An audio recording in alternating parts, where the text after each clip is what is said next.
สวัสดีครับพี่น้องชาวนามตรีทั้งหลายการอัดวิดีโอครั้งนี้เพื่อให้ลูกหลานชาวนามตรีที่ไม่สามารถฟังภาษาอินเดียจะเข้าใจว่าทำไมเราต้องเกิดมาเป็นนามตรีทำไมเราต้องไว้เขาทำไมเราต้องโพกผ้าหลายคนสงสัยว่าทำไมเราไม่เหมือนชาวโลกเขาจริงๆคำสั่งสอนของสัจจิปาชาก็บอกว่าพวกเราคือชนกลุ่มน้อยที่ไม่เหมือนคนอื่นในโลกใบนี้แล้วพวกเราไม่จำเป็นต้องเหมือนคนอื่นพวกเราแปลกจากคนอื่นแต่ว่าเราทำสิ่งที่คนอื่นเขาทำไม่ได้ศาสนาของเราสัตุรามเซงบอกว่าเป็นศาสนาที่บริสุทธิ์ที่สุดแม้แต่บนสวรรค์ก็ยังไม่มีเด็กๆรุ่นใหม่อาจจะสงสัยว่าทำไมต้องมาแต่งตัวแบบนี้ใส่ชุดขาวทำไมไว้เขาทำไมโพกผ้าทำไมแล้วเวลาเราออกไปข้างนอกเราก็ไม่เหมือนคนอื่นมีแต่คนมองพวกเราเป็นเหมือนกับตัวประหลาดจริงๆไม่ใช่พวกเขาคือตัวประหลาดพวกเราไม่ใช่ตัวประหลาดเพราะพวกเราไม่ทานเนื้อสัตว์พวกเราอยู่ในศาสนาพวกเราอยู่ในสิ่งที่ดีทำสิ่งที่บริสุทธิ์ในขณะที่คนอื่นมั่วสุมดื่มเหล้าแล้วก็ทำสิ่งที่ไม่น่าทำเช่นการกินชีวิตของคนอื่นกินชีวิตสัตว์ต่างๆการไปสูบบุหรี่การไปดื่มเหล้าทำลายสุขภาพตัวเองทำลายครอบครัวตัวเองในคลายสัจจิปาชาสอนพวกเราว่าสิ่งที่เราต้องทำคือการสวดมนต์ทุกวันสวดมนต์เพื่ออะไรสวดมนต์เพื่อให้พวกเราหลุดพ้น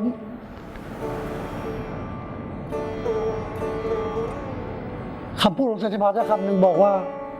เวลาที่ยมบาลมาเอาชีวิตเราเนี่ยแม้แต่วินาทีสุดท้ายขอวินาทีหนึ่งยมบาลก็ไม่ให้เราเพราะฉะนั้นปากเราเนี่ยมันจะให้มันว่างที่จะไม่ทำเพี้ยน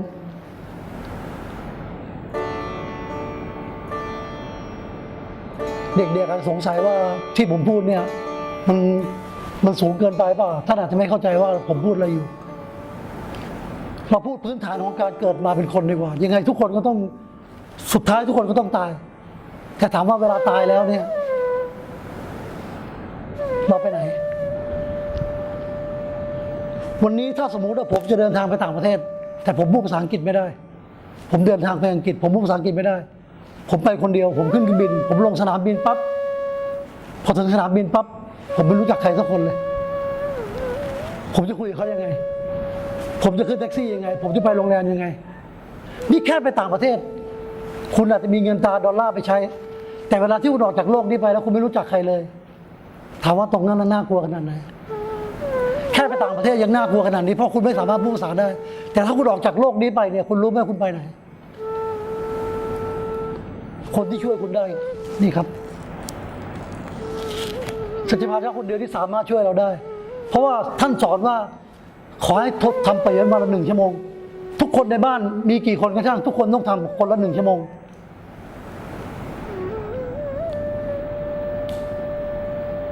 ทำไปเพื่ออะไรเวลาที่เราเป็นทุกข์เวลาที่เราลำบากไม่มีใครช่วยเราได้นอกจากผู้ชายคนนี้คนเดียวครับที่สามารถช่วยเราได้ผมบอกได้แล้วถึงท่านจะไม่อยู่บนโลกใบนี้แต่วันนี้ท่านก็ยังมองเราอยู่ท่านก็ยังดูแลพวกเราอยู่ดูแลตั้งแต่ตื่นนอนจนกระทั่งจนจบจนถึงลูกหลานมีกี่คนตั้งแต่เราเกิดมาจนถึงวันนี้ไม่มีใครดูแลเรานอกจากสัจจิปาชาคนเดียวท่านรักเรามากกว่าพ่อแม่เราสิอันนี้คือเรื่องจริงไปถามน้ำตาดีคนไหนก็ได้ที่เป็นน้ำตาดีจริงๆเขาจะบอกกันแบบนี้ว่าสัจจิปาชารักเรามากกว่าเปียที่สัจจิปาชาให้พวกเราเนี่ยมากกว่าที่พ่อแม่เราให้เราพ่อแม่เรารักลูกมีลูก5 6 คนก็มันรักลูกไม่เท่ากันแต่สัจจิปาชารักทุกคนเท่ากันหมดผมกล้าการันตีไม่ใช่ว่าผมใส่ชุดนี้นะผมไม่เคยใส่ชุดนี้ผมไม่เคยรู้จักสัจจิปาชามาก่อนวันหนึ่งสัจจิปาชามาบ้านผมมาจากร้านปลาบ้านผมอยู่ข้างบนชั้น3ผมเดินออกมาดูว่าสัจจิปาชาไปยังผมกล้าพูดตรงนี้เลยผมไม่อายเลยเพราะผมไม่รู้จักสัจจิปาชาเป็นใครผมเดินมาดูตรงนั้นประตูสัจจิปาชาพอสัจจิปาชาไปแล้วผมถึงลงมาข้างล่างแล้ววันหนึ่งอยู่ดีๆเพื่อนๆก็บอกผมว่า อันนี้เรื่องที่เกิดขึ้นที่ซอยโศกบอกผมว่าไปหาสัจบาชาไหมที่บางรอดผมบอกว่าผมไปแต่ผมไม่มีตังค์ค่าเครื่องบินผมก็หันหลังมาแล้วอยู่ดีผมก็นึกว่าไปว่าลองดูตังค์นี้ไม่มีเดี๋ยวค่อยคิดกันผมหันไปบอกเขาว่าสตาร์ทยืนอยู่ทุกคนยืนอยู่บอกว่าโอเคผมไปแล้วกันผมบอกผมไปพวกนั้นบอกว่าสตาร์ทบอกว่ามีคนบอกว่าราคาตั๋วจะทำยังไงผมคิดในใจว่าสัจจิบาจะถ้าจะให้ผมไปใช่ไหมถ้าเอาตั๋วเครื่องบินให้ผมแล้วกันผมซื้อหุ้นไว้3 ปีแล้วหุ้นไม่เคยขึ้นเลยอีก5 วันหุ้นขึ้นมา30,000 กว่าบาทกำไรผมเอาตังค์นั้นที่ได้ไปซื้อตั๋วเครื่องบินแล้วก็มาบางรอดครั้งแรกผมมาบางรอดผมไม่ได้พกผ้านะครับผมถักเปียบางหลังถ้าพอถึงสนามบินที่ดิลลีพวกนี้ขอร้องผมว่าเฮ้ยก่อนที่ขึ้นบินไปบางรอดผมว่ามัดปากกาไปแล้วกันผมโอเคผมยืนมัดปากกาตกข้างถนนนะตกสนามบินที่ดิลลีไม่ได้เข้าไปสนามบินมัดปากกาอยู่ริมถนนแล้วก็ไปที่บางรอดไปหาสัจจิบาชา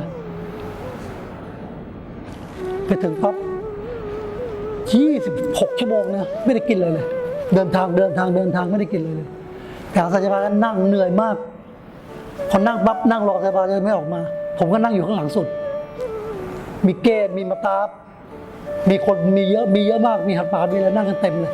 ผมนั่งอยู่หลังสุดเลยเราไม่รู้จักสัจจิบาชาเราไปเราก็ไม่กล้าเราก็ไปนั่งแอบอยู่หลังสุดสัจจิบาชามานั่งสัจจิบาชาก็ถามว่าถามคนนี้สบายดีไหมถามคนโน้นสบายดีไหมถามเกตสบายดีไหมเรานั่งอยู่ข้างหลังพอถามเสร็จสัจจิบาชาก็ลุกมาแล้วบอกเดี๋ยวจะไปพักผ่อนนะเดี๋ยวมาเราก็น้อยใจว่าโอ้โหเรามาตั้งไกลนะสัจจิบาชาถามทุกคนแต่ไม่ถามเราว่าเราเป็นใครเราลำบากสบายที่นี่เราก็เหนื่อยมากเราก็ลุกขึ้นมาแล้วครับตรงที่เป็นที่นั่งของสัจจิบาชาสมัยก่อนเป็นบ้านของทักกะดูเดซิงบ้านเก่าเพราะเป็นโบราณตอนนั้นเขายังไม่มีตังค์สัจจิบาชานั่งอย่างนี้พอลุกไปแล้วเราก็มานอนตรงนี้เพราะเหนื่อยมากนอนอยู่ข้างๆกำลังจะหลับปั๊บแก้มาสะกิดผมเฮ้ยป๋าสัจจิบาชามาเราบอกอย่าล้อเล่นนะสัจจิบาชาเพิ่งจะไปพักผ่อนจะมาได้ไงผมลืมตามาสัจจิบาชายืนบนหัวผมเลยสัจจิบาชายืนบนหัวผมเลยผมก็ลุกขึ้นมานั่งพอนั่งปั๊บเกศบอกว่าสัจจิบาชาอันนี้เป็นเช็คใหม่นะเป็นน้ำจากที่คนใหม่มาสัจจิบาชาเรียกผมอย่างนี้ผมเข้าไปใกล้ๆพอคลานเข้าไปใกล้สัจจิบาชาดึงหูผมเสร็จแล้วก็มือเอาปากพูดในหูผมว่าดาริปันกันตะกี้ผมตัดหนวดอยู่หนวดตัดหมดเลยผมก็ไม่มีดาริปันกันตะกี้แล้วพูดแค่นี้สัจจิบาชาก็ลุกไปแล้วก็ไปนอนสัจจิบาชาบอกว่าให้ไว้หนวดเต็มไว้หนวดให้เต็มพูดแค่นี้เองแล้วสัจจิบาชาก็ลุกไปผมคิดในใจว่าเมื่อกี้ที่ผมบอกสัจจิบาชาไม่ถามผมสัจจิบาชาหายไปสัจจิบาชาไม่ใช่อันตรยามีคือสัจจิบาชาไม่รู้ว่าเราคิดอะไรอยู่ในใจสัจจิบาชากลับมาทำไมสัจจิบาชากลับมาเพื่อบอกผมว่าฉันรู้นะเธอคิดอะไรอยู่ผมร้องไห้ผมนั่งแล้วผมก็ร้องไห้ผมบอกดูสิผมแค่คิดในใจเฉยๆสัจจิบาชาสามารถรู้ได้ว่าผมคิดอะไรอยู่ถ้าท่านไปนอนแล้วท่านอุตส่าห์กลับมาหาผมแล้วก็บอกผมแบบนี้แล้วผมนั่งอยู่ข้างหลังสุดแล้วผมย้ายมาข้างหน้าเพื่ออะไรมันไม่มีเหตุผลโอเคเรื่องนี้จบไปสัจจิบาชาก็ให้เปียพวกเราเต็มที่พาไปสวนพาไปเที่ยวที่นู่นที่นี่เหมือนกับพ่อพาลูกไปเที่ยวปอกมะม่วงป้อนมะม่วงให้พวกเรากินพ่อแม่ยังไม่ทำแบบนี้ป้อนมะม่วงคนละชิ้นป้อนใส่ปากทุกคนจากมือตัวเองหั่นทีละชิ้นแล้วป้อนมะม่วงผมเจอภาพนี้เลย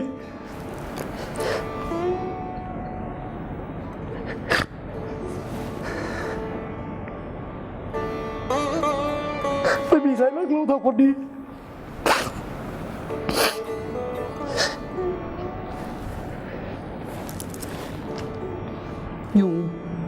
อยู่บางล้อหลายวันแล้วก็จะกลับพอกลับมาดิลลีสัจจิบาชาก็เดินทางมาดิลลี48 ชั่วโมงสัจจิบาชาไม่ได้ชักประชันอะไรแม้แต่มือเดียวไม่ได้กินข้าวแม้แต่มือเดียวมาถึงดิลลีหน้าสัจจิบาชาสดชื่นยิ้มแย้มแจ่มใสนั่งอยู่ที่บ้านหางปานพวกเรากำลังจะกลับเข้าไปลาสัจจิบาชามาตัดเด็ก มาตัดเด็กสัญญาบัตรเสร็จทุกคนก็เดินออกมา ผมติดนิสัยคือ จะเปิดประตูเมื่อไหร่ผมต้องเป็นคนเปิดประตูเหมือนกับชาติที่แล้วผมเป็นยามหรือเป็นอะไรไม่รู้ ผมจะเปิดประตูแล้วก็ให้ทุกคนออกไปก่อน แล้วผมยืนอยู่ข้างประตูสัญญาบัตรชี้มาแต่ไกลแบบนี้จากข้างหลังสุดชี้มาข้างหน้าแล้วบอกผมนะบอกว่าเวลาถึงกรุงเทพด้วยความปลอดภัยแล้วนะบอกพวกนั้นโทรมาหาฉันด้วย ผมแปลกใจมากเลยว่าบอกผมทำไมตัวผมไม่มีสติ๊กเกอร์ทุกคนมีสติ๊กเกอร์กับผมไม่มีสติ๊กเกอร์เพราะผมเวลาผมมาผมไม่ซื้อตั๋วกลับแต่ว่าสติ๊กเกอร์ไม่มีเพราะที่นั่งมันเต็มผมเลยกลับแต่ไม่รู้เสียว่าบอกผมทำไมว่าไปถึงกรุงเทพด้วยความปลอดภัยแล้วโทรหาฉันด้วยนะในกระเป๋าผมมีตังค์อยู่6 รูปีแต่ผมไม่รู้จักอินเดียผมไปอินเดียครั้งแรกตอนไปกับพวกนี้พอไปถึงสนามบินไอ้สุกแก้มันเอาพาสปอร์ตผมเนี่ยใส่ไว้ตรงกลางมันมี15-16 เล่มมันสอดไว้ตรงกลางสุดพอมันจะให้เวลาตรวจจะได้ผ่านพอเขาตรวจพาสปอร์ตเขาบอกเอาพาสปอร์ตนี้ขึ้นไปสติ๊กเกอร์นี้ใช้ไม่ได้หน้าผมซีดเลยทุกคนจะต้องกลับหมดเหลือผมคนเดียวแล้วผมจะอยู่ยังไงที่อินเดียมีเงินอยู่6 รูปีในกระเป๋าผมก็ธรรมดายืนบนหลังธรรมดาบอกสันติบาตถ้าผมวันนี้ผมผ่านไปได้นะผมจะมาเมลไลอีกทีหนึ่งเดือน10ผมจะมาเมลไลไปที่แซ่คุณเชื่อไหมอีก5 นาทีเที่ยงคืนมีคนแก่2 คนจะไปกำลังมาจากออสเตรเลียกำลังจะขึ้นเครื่องบินลำเดียวกับเรานี่แหละเขาบอกว่าตัว2 คนนี้ไม่มีวีซ่าเอาพาสปอร์ต2 คนนี้ออกไปแล้วก็บอกว่าอุนสเฟสกับอะไรก็บอร์ดิ้งพาสเนี่ยเขาบอกว่าเอาบอร์ดิ้งพาสเนี่ยให้กับชุดขาวนี่ไปซะคือของผมเที่ยงคืนพอดีกำลังจะปิดโซ่แล้วมันจะปิดโซ่ไม่ให้เข้าไปข้างในแล้วผมเดินเข้าไปปั๊บเขาแขวนโซ่เลยผมไม่มีตั๋วเบอร์ที่นั่งด้วยขึ้นเครื่องบินโดยไม่มีเบอร์ที่นั่งมีแต่บอร์ดิ้งพาสอย่างเดียวแล้วไม่มีเบอร์ที่นั่งแต่ว่ากลับได้นี่คืออภิหารครั้งแรกที่ผมเจอสัจจิปาชะผมไม่มีหนวดผมไม่มีผมแต่สัจจิปาชะให้ความรักผมตั้งแต่วันแรกที่ผมเจอสัจจิปาชะผมอยากบอกลูกหลานว่า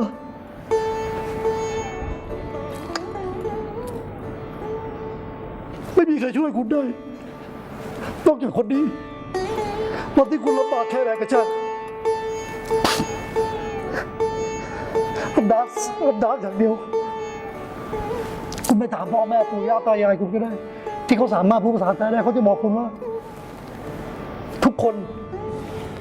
ได้รับความรักได้รับการช่วยเหลือจากสัจจิปาชะมาทุกคนไม่มีใครเลยที่ไม่เคยพลาดที่จะโดน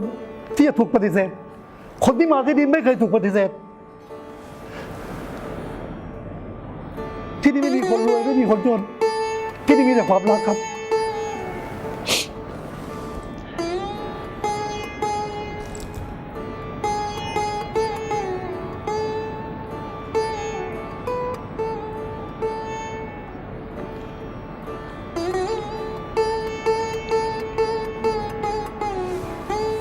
ผมเคยบอกลูกว่า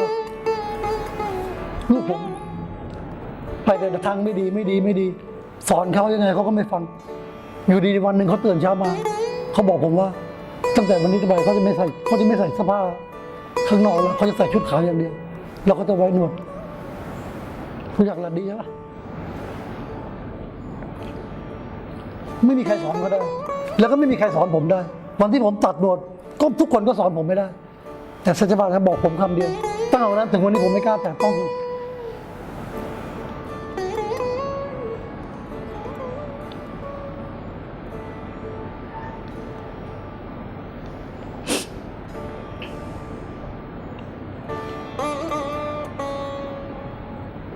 สัจจิปาชะไปตีแบดมินตัน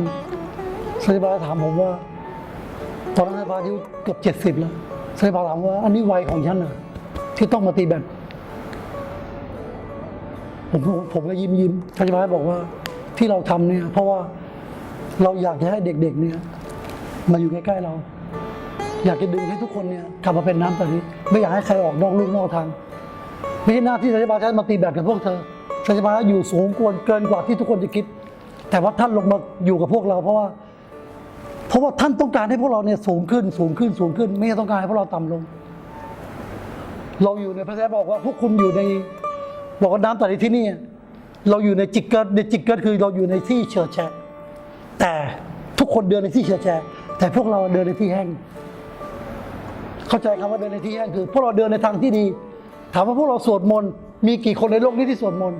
มีกี่คนที่ในโลกนี้ที่ถือมาแล้วก็นั่งแล้วก็สวดมนต์คน6-7 พันล้านคนเนี่ยในโลกนี้ทุกคนสนุกสนานเฮฮาส่วนใหญ่90%ทุกคนสนุกสนานเฮฮาโดยไม่รู้ว่าพรุ่งนี้จะเกิดอะไรขึ้นแต่สัจจบายบอกว่าสวดมนต์1 ชั่วโมงเราการันตีเธอว่าไปเปิดลิ้นชักพวกเธอดูลิ้นชักพวกเธอมีแต่เงินเต็มไปหมดสวดมนต์1 ชั่วโมงทุกของพวกเธอทั้งหมดก็จะหลุดพ้นออกไปไม่ว่าจะเกิดอะไรขึ้นการสวดมนต์คือการช่วยเหลือตัวเองการช่วยเหลือคนในบ้านช่วยเหลือคนในครอบครัวสิ่งที่คุณมองไม่เห็น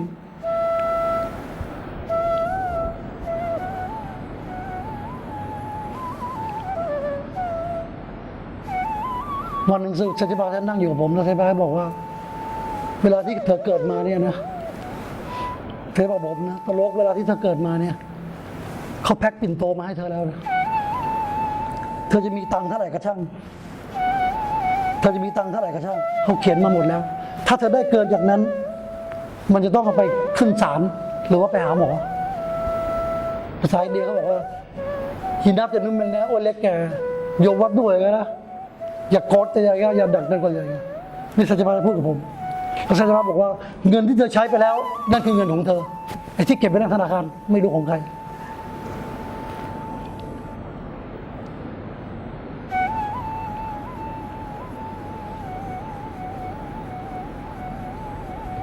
สัจจบาสอนพวกเรากับปากของท่านเองไม่ใช่ว่าสอนผ่านคนอื่นเราได้รับความรักในสิ่งที่เราไม่เคยได้รับในชีวิตเราไม่เคยรู้เลยว่าทำไมต้องเกิดมาเป็นน้ำแบบนี้ทำไมต้องมาแต่งชุดสีขาวหลายคนเจ็บป่วยไม่มีทางออกหมอบอกว่าคุณไม่มีทางรอดแล้วคุณจะอยู่ได้แค่นี้เดือนเวลาคนเขาพามาหาสัจจบาใช่สัจจบาบอกว่าหมอบอกว่าเหลืออยู่ได้6 เดือนแต่ฉันไม่ได้บอกใช่ไหมฉันไม่ได้บอกเธอว่าเธออยู่ได้6 เดือนเธอมาอยู่กับฉันเธอทำเซวาไปที่นี่ที่แปดดิแซนผู้หญิงคนหนึ่งชื่อซิมมัตปาเป็นมะเร็งขั้นสุดท้ายพาไปหาหมอมาทุกที่แล้วบนโลกใบนี้เดินยังไม่ได้แล้วด้วยเขาไปเจอผู้หญิงน้ำใจคนหนึ่งเขาบอกพาไปหาสัจจบาชาสินอนบนเตียงนะหาสัจจบาชาที่แปดดิแซนบอกสัจจบาชาหมอให้ยอมแล้วหมอปฏิเสธแล้วว่าคนนี้ไม่มีทางรอดสัจจบาบอกฉันไม่ได้ปฏิเสธใช่ไหมเธออยู่ที่นี่นะตั้งแต่นี้ต่อไปเธอไม่ต้องทาลิปสติกไม่ต้องทาแป้งไม่ต้องใส่ส้นสูงแต่งตัวแบบเพลนแล้วก็อยู่ทำเซวาที่นี่ซิมัตปาอยู่ในโลกนี้ได้อีก10 ปีหมอบอกอยู่ได้6 เดือนเขาอยู่บนโลกเขาบอกสัจจบาแล้วว่าขอให้ลูกฉันโตก่อนได้ไหมแล้วฉันค่อยไปสัจจบาบอกทีได้ไม่เป็นไรเขาอยู่อีก10 ปีแล้ววันที่เขาเสียบนตักสัจจบา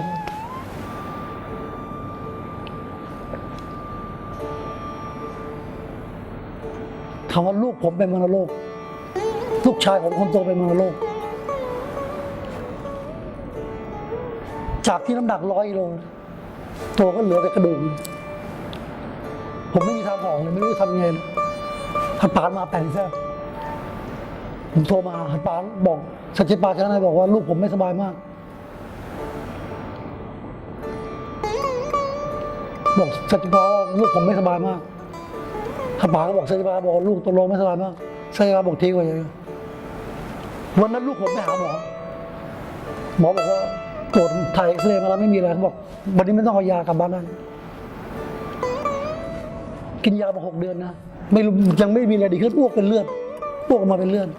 ใส่บอกทีก็อย่างวันนั้นเขาไปหาหมอที่โรงพยาบาลเซนต์หลุยส์หมอบอกกลับบ้านได้วันนี้ไม่มียาแล้วปอดคุณไม่มีแล้วอันนี้ไม่ใช่ผมเมคเรื่องขึ้นมาเองเรื่องนี้มันเกิดขึ้นกับชีวิตผมเกิดขึ้นกับครอบครัวผม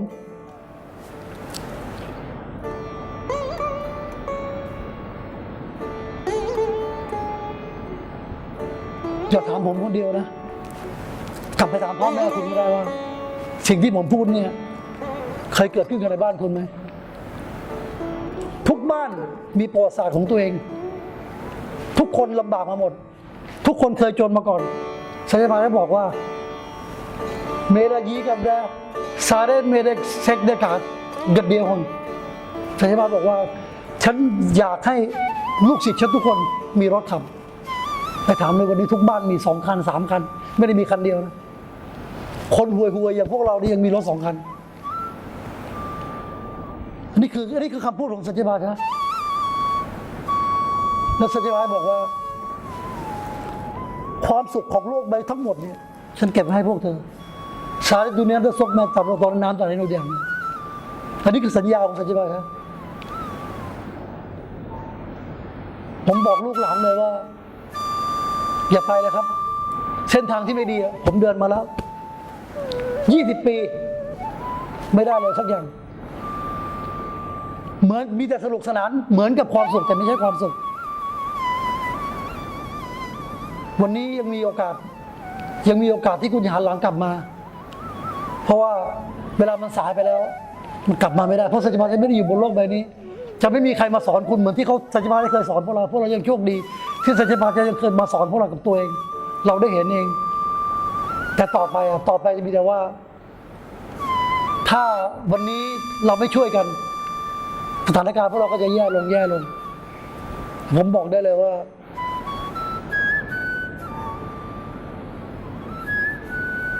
จะไม่มีใครบนโลกใบนี้แล้วก็โลกหน้าช่วยเราได้ยกเว้นสัจจ์บาทะอันนี้เป็นเรื่องปกติของสังคมเพราะทุกคนคิดว่าฉันมีเงินฉันทำอะไรก็ได้ถามว่าคุณไปข้างนอกคุณกลับตี 2 ตี 3ในขณะที่เราตื่นตี 2สวดมนต์แต่เขาตี 2 ตี 3เขายังไม่กลับบ้านมันเป็นการทำลายชีวิตตัวเองคุณเอาเงินแทนที่เอาเงินนั้นไปทำสิ่งที่ดีๆคุณเอาเงินไปทำร้ายตัวเองคุณไม่ได้หลับไม่ได้นอนคุณดื่มเหล้ามาถามว่าสุขภาพคุณจะดีไหมคุณสูบบุหรี่คุณไปอยู่ในผับควันบุหรี่ที่เข้าไปข้างในร่างกายคุณวันนี้คุณยังแข็งแรงอยู่แต่เวลาวันหน้าเราไม่ได้พูดเรื่องศาสนานะสัจจ์สอนนี่เป็นสัจธรรมเป็นวิทยาศาสตร์ที่สัจจ์สอนถ้าคุณไม่สูบบุหรี่คุณไม่ดื่มเหล้าสุขภาพคุณก็แข็งแรงคุณไม่กินเนื้อสัตว์สุขภาพคุณก็แข็งแรงในเนื้อสัตว์มีอะไรมีทั้งพยาธิมีทั้งโรคร้ายคุณไม่รู้ว่าสัตว์เป็นโรคอะไรที่เขาเอามาให้คุณกินคุณมองไม่เห็นคุณไม่สูบบุหรี่คุณไม่ดื่มเหล้านอกคุณถามว่าคุณไปนั่งอยู่ข้างนอกคุณมีเงินจริงในกระเป๋าคุณมีเงินเต็มเลยโอ้ยเป็นผู้หญิงมาสาวๆชอบสาวๆก็ชอบคุณเพราะอะไรเพราะคุณเอาเงินไปให้เขาไม่ได้รักคุณจริงนี่แล้ววันหนึ่งถ้าคุณไปติดโรคมาความสนุกสนานสิ่งยั่วยวนในโลกนี้มันมีเยอะกว่าสิ่งที่ดีๆเข้าวัดยากนั่งแล้วเหนื่อยโอ้ยเมื่อย2-3 ชั่วโมงผมนั่งขาชาเลยเนี่ยแป๊บเดียวขาผมก็ชาแล้วนั่งแล้วเมื่อยไปในผับนั่งเก้าอี้สบายมีคนมาโอ้ยเสิร์ฟเหล้ากินเฮฮา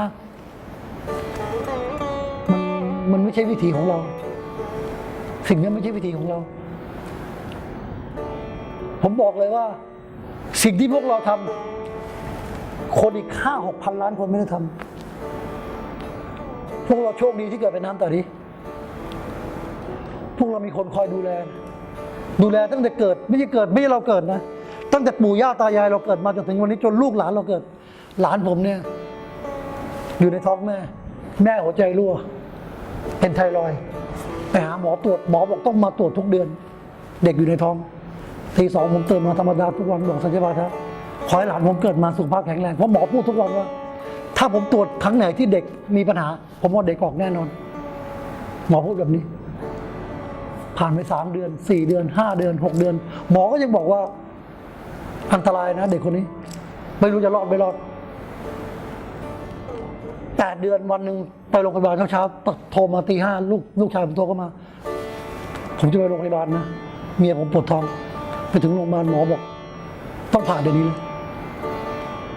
ต้องผ่าเด็กออกมาทุกวันนี้เขาวิ่งเล่นอยู่ตัวแสบนะที่วิ่งอยู่ทุกวันที่คุณเห็นนะตัวน่ารำคาญนะโคตรโซนเลยถามว่าเกิดมาสุขภาพดีโคตรแข็งแรงโคตรฉลาด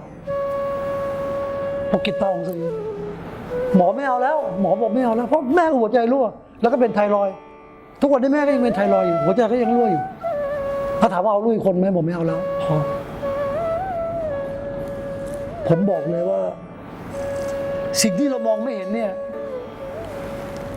กับ กับสิ่งที่เรามองเห็นมันต่างกันสัจบาจะทำสิ่งที่ไม่เคยบอกใครซื้อเวลาช่วยแล้วซื้อบอกว่าในทุกสิ่งเอาไปกินแต่ทุกสิ่งพวกเราทำเองเราไม่ได้ทำเคยได้ยินสัจบาจะบอกว่าฉันทำเคยได้ยินไหมไม่เคยวันหนึ่งเราพ่อหิมะพ่อเธอแล้วก็เซวะ4 คนเราอยู่ที่ดิลลีสัจบาจะไปเช็คอัพที่บอมเบย์พวกเราติดอยู่ดิลลีเดือนกว่าไม่มีตัวกลับบ้านไม่รู้เหตุผลเพราะอะไรพ่อหิมะบอกว่าไปเยี่ยมสัจบาที่บอมเบย์กันนั่งรถไฟไป16 ชั่วโมงบอกโอเคไม่มีใครรู้ว่าเราจะมาแล้วไม่มีใครบอกไม่ได้บอกสัจบาว่าพวกเราจะไปบอมเบย์ซื้อตั๋วปั๊บพวกเราขึ้นรถไฟเลยบอกเวกี้อย่างนี้ทางพ่อหิมะบอกว่าก่อนถึงสัจบาอยู่โรงพยาบาลที่ก่อนถึงบอมเบย์ประมาณ30 นาทีจะมีสถานีหนึ่งรถไฟจะจอดแค่30 วินาทีพอถึงนั้นปั๊บให้โยนกระเป๋าลงล่างแล้วกระโดดลงไม่งั้นเขาตกรถตรงนี้ครับไม่รู้จะไปหาโรงพยาบาลสัจบาที่ไหนเพราะบอมเบย์มันใหญ่มากพวกเราก็ไม่รู้ไปถึงนั้นปั๊บสถานีนั้นรถไฟไม่จอดสถานีที่พวกเราจะลงรถไฟไม่จอดไปจอดที่บอมเบย์เราจะบอกซวยแล้วพวกกูทำไงดีตอนนี้พอประตูรถไฟเปิดปั๊บมีคนน้ำตาที่คนหนึ่งใส่กางเกงยีนอ้วนๆเดินมาจากไกลเลยเขาเดินมาเขาบอกว่าตุสิรายักษ์เสียเที่ยวยกมือไหว้ตุสิรายักษ์เสียเที่ยวเธอเป็นรายักษ์เสียที่ใช่ไหมรายักษ์บอกใช่เขาบอกเมื่อ15 นาทีก่อนสัจบาโทรมาบอกว่าจะมีเซ็กชันมาจากดิลลีนะช่วยไปรับเชื่อไหมผมยืนร้องไห้ที่สถานีรถไฟแล้วสถานีที่พวกเราลงใช่ไหมถ้าลงนั้นเสร็จเลยรถไฟไม่จอดเพราะสัจบาสั่งไม่ให้จอดพอมาถึงสายนี้สัจบาย้ายโรงพยาบาลมาอยู่ที่บอมเบย์ผมถามว่าใครรู้ว่าพวกเราจะไปบอมเบย์ไม่มีใครรู้พวกเรารู้กันแค่4 คนคนที่เดินมาบอกว่าแต่ตุสิรายักษ์เสียเที่ยวสัจบาโทรมาเมื่อ15 นาทีแล้วบอกไปรับเซ็กชันมาที่เขามาจากดิลลีแล้วพวกเราวนหาโรงแรม2 ชั่วโมงกว่าหาไม่ได้ไปเจอโรงแรม 3,000 รูปีเดินเข้าไปปั๊บติดเตียงเลยโรงแรมนั้นเดินจากโรงแรมไปถึงโรงพยาบาล5 นาทีหาโรงแรมทั้งหมดไม่หาไม่ได้พวกเราก็ไปเยี่ยมสัจบาใช่นั่งอยู่มีซูบาร์เรจัมซิงมาจากแคนาดาเมียเขาแล้วก็พวกเรา4 คนนั่งอยู่ดีสัจบาก็หยิบอิติหาสขึ้นมาหันมาหาพวกเราหยิบอิติหาสขึ้นมาแล้วก็เปิดอิติหาสคือหนังสือประวัติศาสตร์ที่เขียนของทรงประทับเส้นเขียนไว้ทรงยีเส้นอ่านแล้วก็บอกว่าเยเรเมเรวัดเดกักเกดกัลมันเนกาตายเทระสักดาบักิบิสตราจุโกคนที่เชื่อลูกฉันคนโตคือเชื่อทรงยีเส้นทุกคนอยู่ที่นี่ได้ที่เหลือก็เก็บเสื้อผ้าไปเลยถ้าไม่เชื่อก็เก็บเสื้อผ้าไปแล้วก็สวีก็อ่านอีกก๊อกหนึ่งเขียนว่าวัดเดซับบุลแกเกกันแม้สมรไทยสรุปจุกีเส้นบอกว่าสกุลตาเส้นบอกว่าฉันอยู่ทุกคนทุกแห่งไม่มีพระเจ้าเนี่ยที่เคยบอกกับฉันแม้สมรไทยกันสุยพูดคำนี้เสร็จสุยปิดหนังสือแล้วสุยหันหน้าไปทางหน้าต่างครึ่งชั่วโมงไม่หันกลับมาเปียที่พวกเรามาหาสุย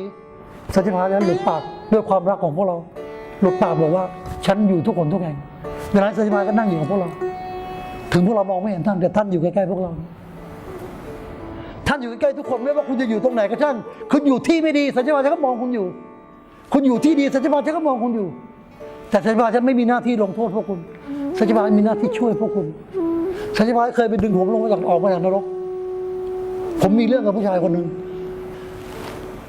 มึงหลอกกูมึงตกนรกแน่นอนกลางคืนผมนอนผมอยู่ในนรกมีแต่คนสกปรกมากเลยตัวเน่าๆมีแต่แผลเต็มไปหมดดึงผมเขาเรียกคนไทยเขาเรียกทึง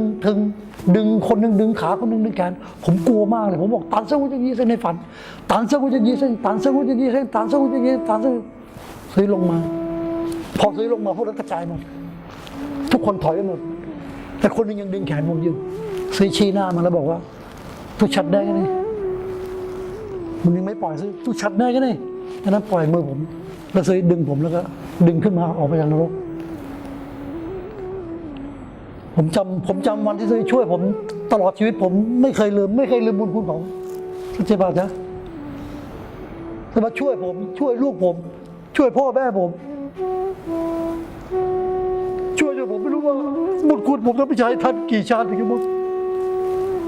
ทั้งนั้นผมไม่เคยทำอะไรให้ท่าน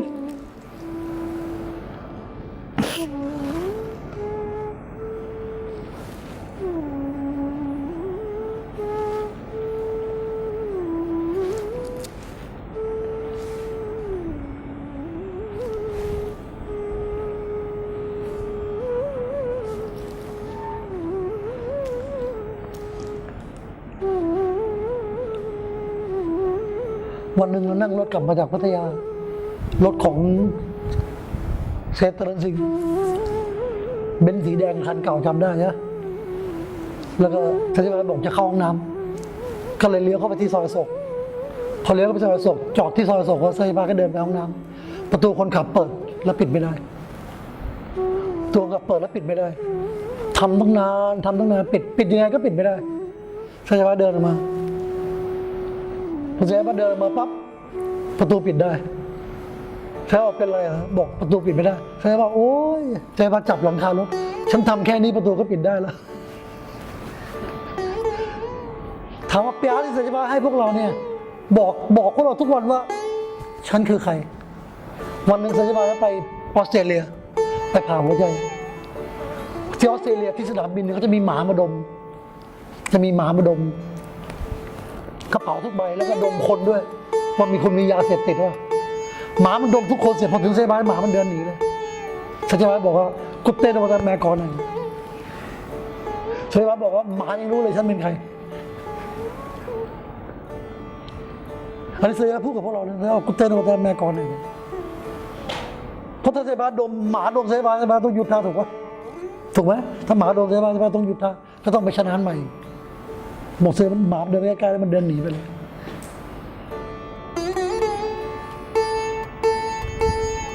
ผมไม่รู้ว่าชาติที่แล้วพวกเราเป็นใครนะแต่ชาตินี้พวกเราได้เกิดเป็นน้ำตานี้พวกคุณไม่รู้ทำบุญอะไรมากี่ชาติถึงได้เกิดเป็นน้ำตานี้แล้วผมว่านี่เป็นชาติสุดท้ายที่พวกเราจะต้องลำบากเพราะเกิดเป็นมนุษย์ลำบากทุกคนไม่มีใครรวยแค่ไหนก็ช่างจนแค่ไหนก็ช่างทุกคนมีสิ่งหนึ่งคือเกิดแก่เจ็บตายต้องเจ็บป่วยเหมือนกันหมดไม่มีใครอยู่ไม่มีใครรอดได้แต่บางอย่างเงินช่วยไม่ได้แต่หาคนนี้ช่วยได้ไม่ต้องใช้เงินไปถามทุกคนดูไปถามพ่อแม่เธอดูไปถามพ่อแม่เธอดูไปถามพ่อแม่เธอดูทุกคนจนมาทั้งนั้นขุดมาเลยเพราะตั้งแต่เล็กๆเราเกิดมาเราไม่เคยมีน้ำตาที่รวยไม่กี่คนจนมาถึงวันนี้สัจบาดึงพวกเราขึ้นมาจากนรกขึ้นมาอยู่บนสวรรค์กันหมดทุกคนสุขสบายหมดถามว่ามีใครเคยอดมือกินมือไหม